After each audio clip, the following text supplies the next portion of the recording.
Alright everyone, welcome to story 2 of my Pokemon story. So, let's just jump in it and hope this video is better than the last one. Okay. The new guy. Me and Trey back on the road again. Eevee was on my shoulder and Charmander walked next to Trey.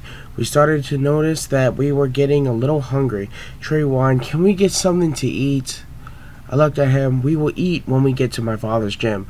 Trey, annoyed, said, "Look, Charmander is hungry. I'm sure Eevee is too." I said, "Look, we have to get to my father's gym." Trey pointed ahead. "Look, a restaurant." There was a sign that said, "Three Brothers Cook and Stop." Underneath the sign it said, "Cook for trainers and Pokemon." Trey said, "Come on, Isaiah, let's eat." I looked at Eevee, and Eevee's stomach was growling. I said, "Okay, but first, do you have any money?" Trey said, "Yeah, I have money. My dad puts in my money in my account every week." We walked up to the restaurant. It wasn't too big. It was more like a stand where you came up in order. The smell coming from it was good, mouth-watering even. We came up and rang the bell. A boy about our age came up sluggishly, like he was sad or something. He said, "Hello, welcome to Three Brothers Stop and Cook. How can I help you?" Then a little bit older man came up and hit him on the head. "That's not how we serve customers. You serve with a smile," he said. He looked at us and said, "How can we help you?" With a smile. I said, "Hi, I would like a cheeseburger with some fries and a drink and Poke Food for my Pokemon." The guy read it down, then looked at Trey and said, "For you, sir?" Trey said, "I will have a hot dog and some Poke Food for my Charmander, double dose." I looked at Trey and thought to myself, I should have done that. The man said, "Coming right up." The man looked at the young boy and shoved him to the back, yelling at him. Me and Trey sat down on one of the benches they had. Trey was playing with his Charmander. I was petting Eevee. I asked Trey, "Is he alright?" Trey said, "Who cares, as long as he makes the food quick." Trey played on his Pokédex. I just looked in the distance. A bell had rung and a Slowpoke walked over to us with a bag on his tail and a pay scanner on his back. Me and Trey took the bags and scanned our Pokédexes on the pay scanner. The Slowpoke walked slowly back to the stand. We dug into our food because we were hungry. Trey chose out his Diglett to feed. I chose out Weepinbell and gave him half of Eevee's food. Trey looked at me and said, "Your Pokemon are going to be hungry again," as his mouth was filled with food. I said, "The best way to battle is not to have your Pokemon on a full stomach." Trey said, "Yeah, but the more food Pokemon have, the stronger they get." Before I could say anything, we heard shouting coming from the stand. That kid who looked sad came storming out with the Slowpoke. The Slowpoke looked worried about him. I picked up Eevee, returned Weepinbell, and walked over to him. Trey tried to stop me. "No, Isaiah, it's none of our business. Leave him alone." I ignored Trey and sat next to the kid. The kid had a green hat and a white jacket and blue jeans. Trey got up and returned Diglett and said, "Come on, Isaiah." I sat down and said, "Hi, my name is Isaiah, and this is my partner Eevee." The boy sighed and said, "My name is Terrence." Trey had walked over at this point. He looked annoyed. I didn't care. Someone who needs help, I'm always there for them. I asked him, "Why are they treating you like that?" Before he could say anything, Trey said, "I know why, because he doesn't defend himself." Terrence looked up and said, "No, I just don't want to be here." Trey asked, "Then why won't you leave?" Terrence looked back down and said, "Where am I supposed to go? My brothers is all I have." I said, "Well, you can come with us and travel with us." Terrence looked at me and said, "Really?" Trey said, "Hold up, can you cook?" Terrence said, "Yeah, I can. I made what you guys ate." Trey said, "Yeah, he can come with us." I asked Terrence what was his passion. Terrence said, "I really want to win the Battle Cup." Trey said, "I heard of that. I wouldn't mind doing that myself." Trey looked at his Slowpoke and said, "I noticed you don't have a fighting Pokemon." Terrence said, "Yes, I do." He reached into his pocket and pulled out a Pokeball and chose it out. It was a Pokemon that is not in this region. I pulled out my Pokédex and it said Tyrogue, not native to this region. The Pokédex started searching, then it said Tyrogue, the Scuffle Pokemon. It was always bursting with energy. To make itself stronger, it keeps fighting even if it loses. I said, "Wow, a Pokemon from a different region." Trey asked, "How did you get that?" Terrence said, my brother travels the world performing, so I caught him in the Johto region. I said, wow, I can't wait to travel the world. Terrence said, I caught Tyrogue, but I have to hide him from my brothers. Trez, why would you have to do that? Terrence rubbed Tyrogue's head and said, they forbid fighting Pokemon. Terrence returned Tyrogue quick. I said, well, come with us, become a trainer. Terrence's brother came out at that time. He looked at me and Trey and said, is everything okay? Trey stood up and said, no, you keep your brother here like he's a prisoner. He does not want to be here. The brother turned his face from a smile to a frown and said, look, kid, it's none of your business. Trey said, I know it's not, but that ain't right. The brother said, what are you going to do about it?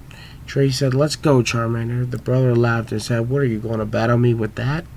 I stood up at that point, but Terrence stood in front of both of us and said, I'll battle you. If you win, I leave. If you win, I stay.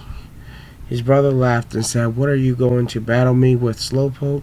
Get back into the kitchen. Terrence stood his ground and didn't move. His brother said, oh, you are being serious. Fine, let's do this. Let's go, Marowak. Who's that Pokemon? It's Tentacruel. I pulled out my Pokedex and it said Marowak, the Bone Keeper Pokemon.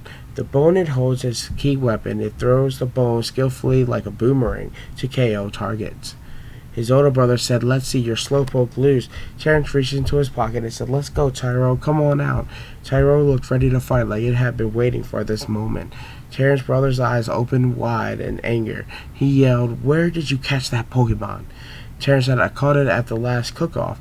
His brother said, well, when I win, you will be releasing it. Let's go. Use Bone Club. Go.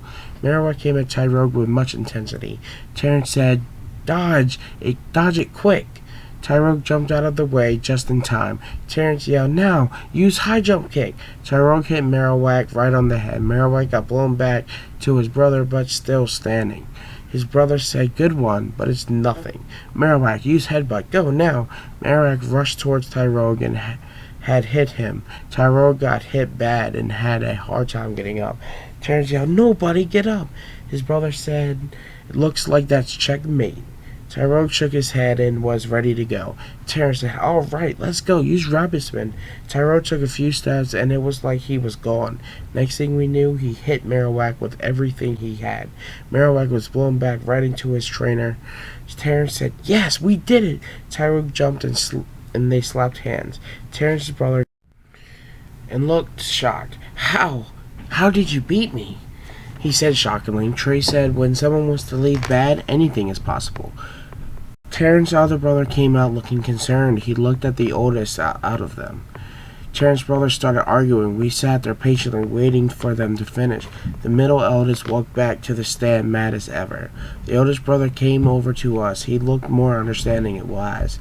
He said, it was about time, little brother. Terrence didn't know what to expect. We didn't either.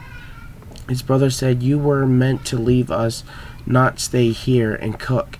Go on your journey. Learn what you can. Terrence said, thank you. I can't stay here and no more.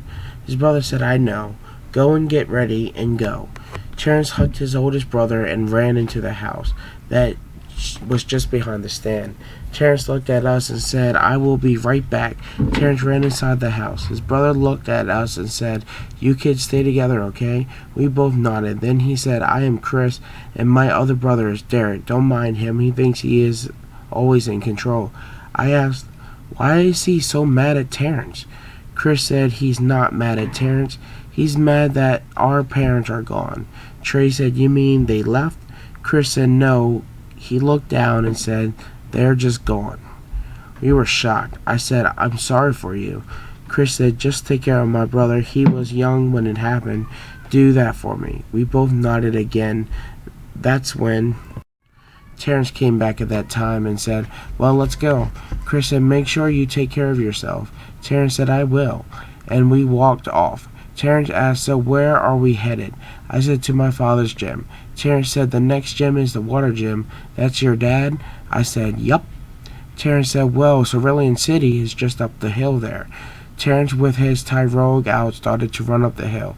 Me and Trey looked at each other and ran up with him. We got up to the top of the hill and there looked at each other and ran up with him. We got up to the top of the hill, and there was the city that sat right on the ocean. All three of us got excited and ran down the hill together. We didn't stop until we got to the aquarium where the gym was. It was a big building with a huge glass front. Part of the tank was showing on the outside. Terrence said, I heard he sends trainers home crying all the time. I said, yeah, he is the best. Trey said, yeah, well, I can beat him. I said, sure you can, Trey. We opened the door, and the entrance was a huge tank with a bunch of Goldeen and Sea King in it. There was a lady in the front who greeted us. She said, aw, the oldest son is finally on his journey. I said, hi, Trisha. She said, are these your friends? I said, yeah, they are. Trey ran up to her and grabbed her hand and said, I'm not just a friend, I'm his best friend, and I would like to make you my best friend. She said, oh, I am way too old for you. Terrence laughed and said, shut down.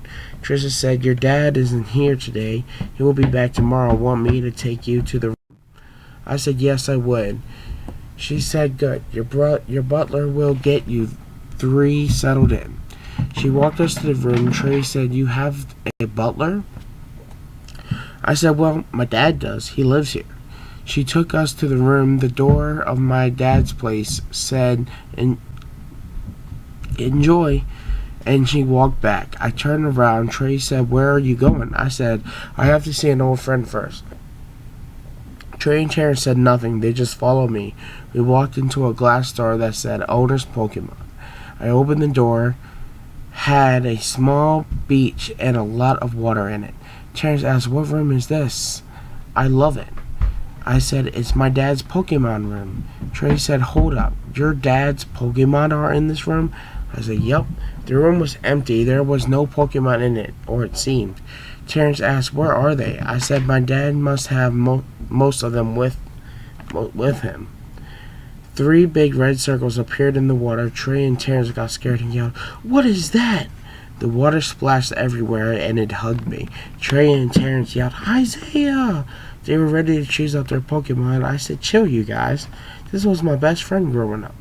Trey pulled out his Pokédex, and it's a Tentacruel, the jellyfish Pokemon. The tentacles are normally kept short on a hunt. They are extended to ensure and immobilize prey. I petted him on the head and asked, how have you been, buddy? Tentacruel nodded and hugged me tight. Trey said, that thing is ugly. I paid him no mind. That's when the door opened and a butler came in. He said, Isaiah, Trisha told me you was here. I was surprised you was not in the room. I said, you know I had to see my best friend. The butler smiled and said, your dad left her here on purpose. Trey said, that thing is a girl? Tentacruel looked at Trey and shot ink on him. We all laughed. Trey got mad and said, my shirt. The butler stopped laughing and said, I will take care of that for you, sir. Trey took off his jacket and gave it to the butler.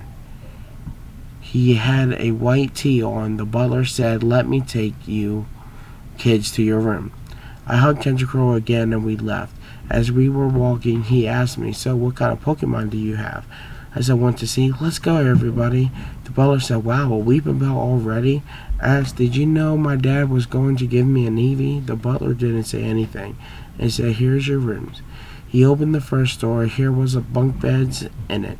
Trey asked, this is our room? The butler said, Mr. Wayland has guests all the time. He has a few rooms like this. Trey and Terrence walked in and shut the door. The butler opened the next door and it was my room. My room was water-themed. The back wall was a tank with Kingler, Staryu, and Starmie in it. I had a flat screen and a small dresser, a rug with a red Gyarados on the floor. It wasn't that big of a room. He said, get some rest, Master Isaiah, and he shut the door. I chose out my Pokemon and we laid in the bed and we just fell asleep.